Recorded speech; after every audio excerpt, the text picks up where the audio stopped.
Every dynasty meets that one moment. The night when fatigue whispers louder than talent, and a game that should have been routine turns into a mirror reflecting your deepest flaws. The Golden State Warriors just had that night. A 139-119 loss to the Portland Trail Blazers that wasn't just a defeat, it was a warning. Before we break this down, make sure to subscribe to Eerie Glow. Drop a like if you still believe in the heart of this Warriors dynasty, and turn on the notification bell, because this season's story is far from over. The Warriors didn't just lose to Portland. They lost to time, to fatigue, and to the very trap they saw coming. This was the second night of a back-to-back, coming off an emotional overtime win over the Denver Nuggets. Everyone saw the danger, a trap game. But sometimes, knowing the trap isn't enough to avoid falling into it.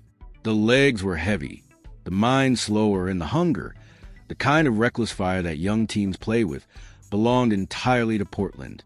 The Blazers came into this game with nothing to lose. A team still figuring out its identity, now fueled by the chaos surrounding coach Chauncey Billups and the noise of an early season controversy, played like they had something to prove.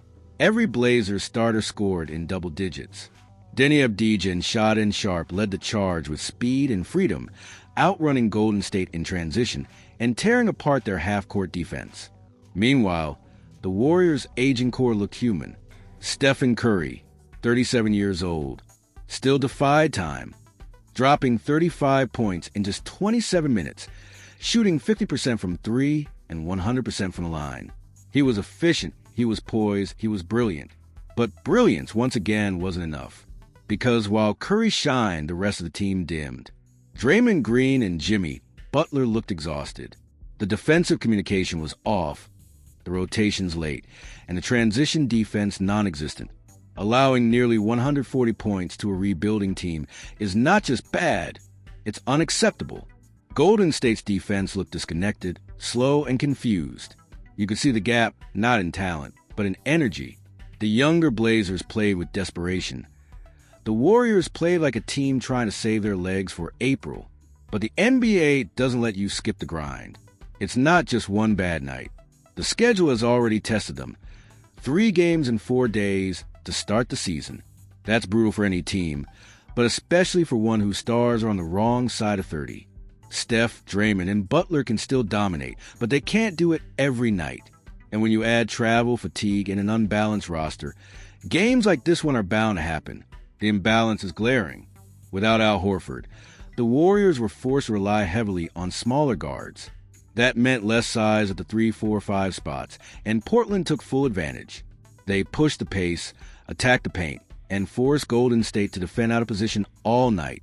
When the Warriors tried to counter with shooting, the turnovers started piling up, 25 in total. Against a fast, young team, that's fatal. But even amid the frustration, there were small glimmers of hope. Jonathan Kuminga continues to prove he's ready for more. He played only 24 minutes, but every second felt composed. His efficiency, confidence, and decision-making were signs of a player finally growing into his own. He's one of the few bright spots in an early season filled with inconsistency. The same can't be said yet for the other young guns. Brandon Podziemski, once the heart of last year's youth movement, looked hesitant, disconnected from the offense, struggling to find rhythm. His plus-minus told the story, one of the worst on the team.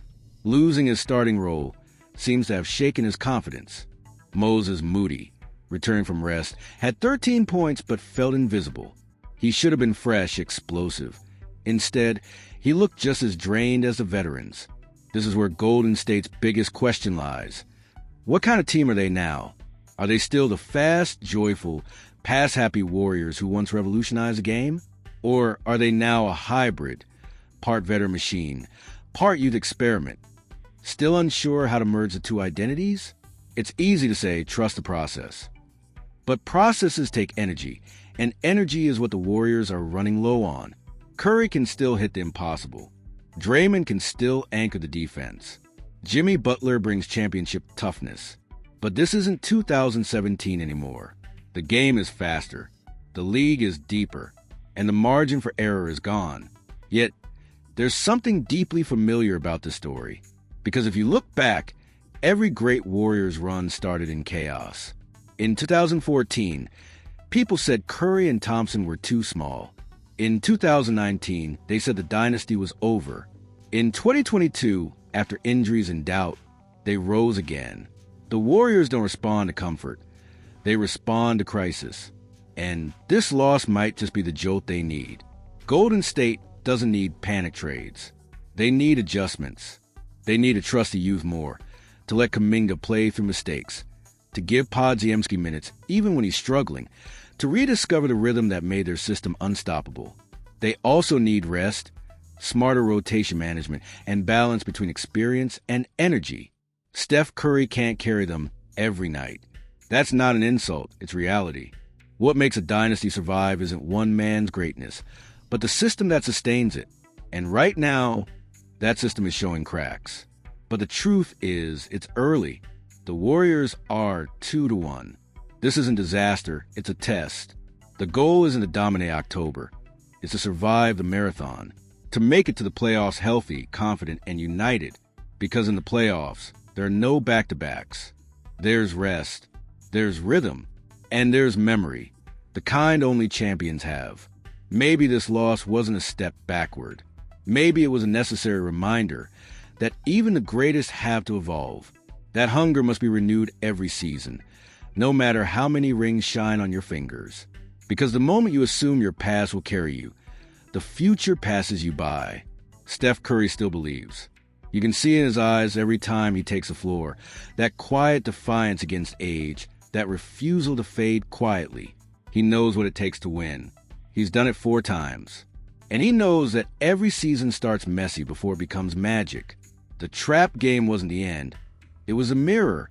It showed the Warriors exactly who they are right now. Older, slower, but still capable of greatness if they find balance again. And that's the real challenge. Not beating Portland in October, but rediscovering who they are before May. Because the truth about dynasties is simple. They don't die overnight. They fade, fight, and then, when everyone doubts them, they rise one more time. And maybe, just maybe, that's what's coming next. So don't count them out yet. The Warriors have been here before. They've been written off, mocked, and left behind. But as long as Stephen Curry is still breathing fire, as long as Draymond still screams on defense, and as long as there's one more spark left in that locker room, this dynasty still has a heartbeat. It's not about avoiding the trap. It's about surviving it and turning it into fuel, because the Golden State Warriors aren't finished. They're just getting started again. And here's a tip from the Fan Golden State Warriors channel. Study financial education and have opportunities in the financial market by studying REITs and investing in large brokerages around the world.